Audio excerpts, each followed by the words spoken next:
Huko nchini Gaboni, mwanamke akiamua kumwacha mwanaume wake anatakiwa kurudisha gharama, yani gharama zote ambazo mume wake alizitumia kwenye harusi yao, ikiwa ni pamoja na mahari ambayo mwanaume wake aliilipa kwa mwanamke huyo ili aweze kumuoa.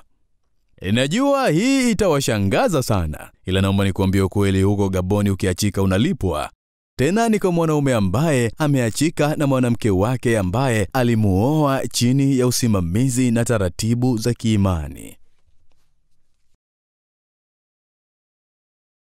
Gaboni ni nchi ambayo inapatikana kando ya pwani ya Atlantiki ya Afrika ya Kati, na ni nchi ambayo ina misitu minene na ya kupendeza zaidi, na fukwe za kuvutia sana yenye jumla ya watu milioni 2.4 na ukubwa wa kilomita 267,667.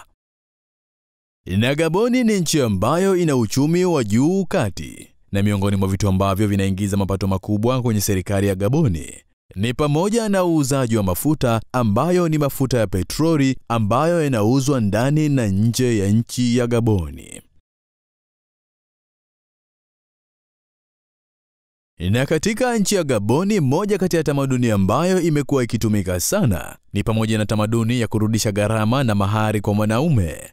Na hii imekuwa ikishangaza watu wengi ulimwenguni kote, kwani tamaduni hii imekuwa ikionekana kama kumpendelea sana mwanaume. Na suala la ndoa nchini Gaboni ni suala la muhimu kweli, na ikiwa mwanaume anatekeleza zoezi la harusi, basi ni lazima uandike na kutunza risiti zako zote za gharama zote utakazozitumia kwenye harusi yako.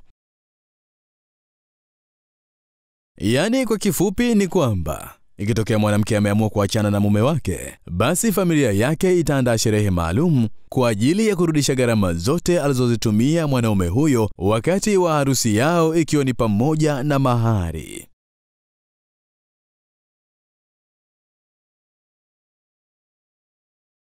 Unadhani ni kwa nini labda wameamua kuweka na kutumia tamaduni hii?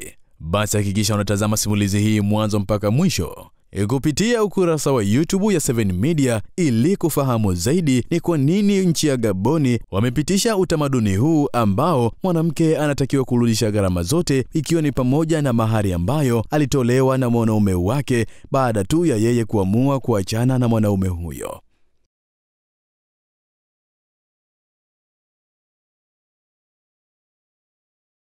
Na katika nchi ya Gaboni, ndoa nyingi zilikuwa zikifungwa, lakini nyingi zao zilikuwa zikivunjika bila kudumu, huku mara zote mwanamke akionekana ndiyo mtu ambaye anasababisha ndoa hizo kuvunjika kwa kudharau na kumsaliti mwanaume wake.